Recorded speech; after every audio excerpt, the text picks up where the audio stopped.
ఎందుకంటే ఒక ఆడపిల్లకి అన్యాయం జరిగినందుకు మీరందరూ కూడా ఇన్ని రోజుల నుంచి నాకు సపోర్ట్ చేసి నాకు స్టాండ్ తీసుకొని నా గురించి అన్యాయాన్ని మీరు మీ ద్వారా ప్రజలందరికీ తెలియజేసినందుకు నాకు ఫస్ట్ మీ అందరికీ కృతజ్ఞతలు తెలుపుకుంటున్నాను.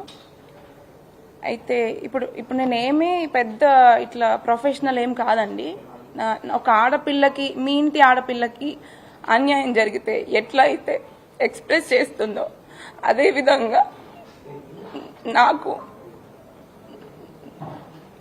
జరిగిన అన్యాయాన్ని ఖచ్చితంగా మీ ముందుకి జరిగిన అన్యాయాన్ని, జరిగిన వాస్తవాల్ని మీ అందరి ముందు మీ ద్వారా తెలియజేయాలని ఇవాళ ఇక్కడికి రావడం జరిగింది. అయితే ఇక్కడికి వస్తున్నందుకు ఇలాంటి రోజు ఒకటి నాకు వస్తుంది అని కూడా నేను అనుకోలేదు. ఇక్కడ రావడము, ఇలా అన్యాయం జరిగి ఇట్లా అందరి ముందు మాట్లాడడం కూడా ఒక ఆడపిల్లగా చాలా ఫస్ట్ బాధాకరంగా ఉంది నాకు. బట్ నేను ఇప్పుడు జరిగిన నాకు బాధలు,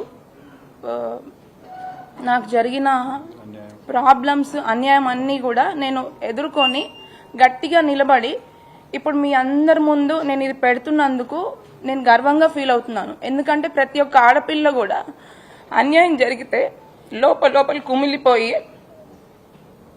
కూర్చోకూడదు. ప్రతి ఒక్కరు బయటికి వచ్చి మాట్లాడాలి. మాట్లాడితేనే వాళ్ళకి న్యాయం జరుగుతుంది. ఇట్లాంటి వాళ్ళు అంటే జోగి రమేష్ అండ్ ఇట్లాంటి ఫ్యామిలీ వాళ్ళు, ఇట్లాంటి వాళ్ళ నుంచి మనం బయటపడవచ్చు. ఖచ్చితంగా జరిగిన వాస్తవాలు ఏంటో కూడా అందరికీ తెలుస్తాయి. అయితే ముందుగా నా పేరు మేఘన. నేను మాజీ మంత్రి జోగి రమేష్ గారి కోడల్ని.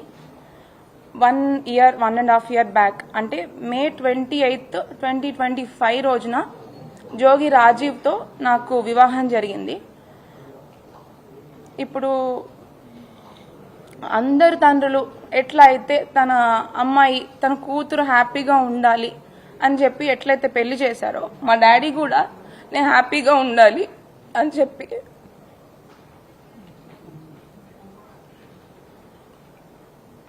ఎంతో కష్టపడి తన స్తోమతకి మించి కూడా నేను హ్యాపీగా ఉంటాను ఆ ఇంటికి వెళ్తే అని చెప్పేసి జోగి రమేష్ గారి మీద నమ్మకంతో ఆ ఇంటికి నన్ను అప్పచెప్పాడు. కానీ ప్రతి ఆడపిల్లలాగానే నేను కూడా ఎన్నో ఆశలతో హ్యాపీగా ఉంటాను, ఒక కొత్త జీవితం ప్రారంభిస్తున్నాను అని చెప్పేసి ఎన్నో ఆశలతో నేను కూడా అడుగుపెట్టాను. కానీ అడుగుపెట్టిన కొన్ని రోజులకే చాలా ప్రాబ్లమ్స్ ఫేస్ చేయాల్సి వచ్చింది.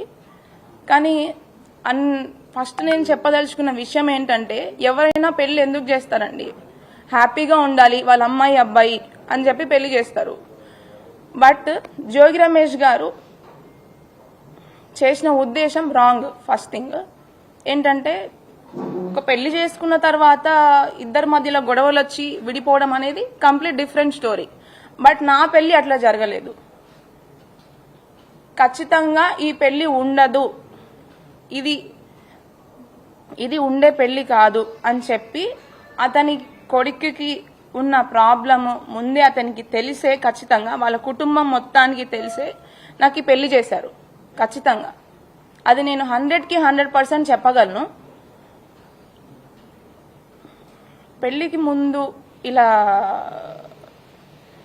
తెలిసి ఒక అమ్మాయి గొంతుని కోయడం అనేది చాలా పెద్ద నేరము.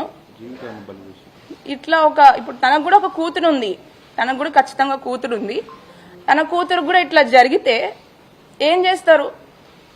ఇప్పుడు ప్రజలందరికీ సహాయం చేసే ఒక వ్యక్తి, పబ్లిక్ పర్సన్, అతను పబ్లిక్ నాయకుడు. మరి తన ఇంట్లో ఆడపిల్లకి అన్యాయం చేశాడు తనే. మరి ఏం చేద్దాం అనుకున్నాడు ఆయన? ఏ ఉద్దేశంతో పెళ్లి చేశాడు? అండ్ నిన్న జోగి రమేష్ గారు జరిగిన ప్రెస్ మీట్ లో ఒక విషయం చెప్పాడనమాట. మా ఇద్దరి మధ్యలో మనస్పర్ధలు, గొడవలు రావడం వల్ల డిస్టర్బెన్సెస్ వచ్చి వాళ్ళు ఏదో విడిపోతున్నారు, బట్ ఇప్పుడు కూడా కలిసి ఉండాలని అనుకుంటున్నాను అంటున్నాడు. అసలు మా ఇద్దరి మధ్యలో ఏం గొడవలు వచ్చాయి? అసలు ప్రాబ్లం ఏంటి? నేను చేసిన తప్పేంటి? అసలు విషయాలని పక్కన పెట్టి పక్కదారి పట్టించడానికి ప్రయత్నించాడనమాట. అది క్లియర్ గా మీ అందరికీ అర్థమవుతుంది ఖచ్చితంగా.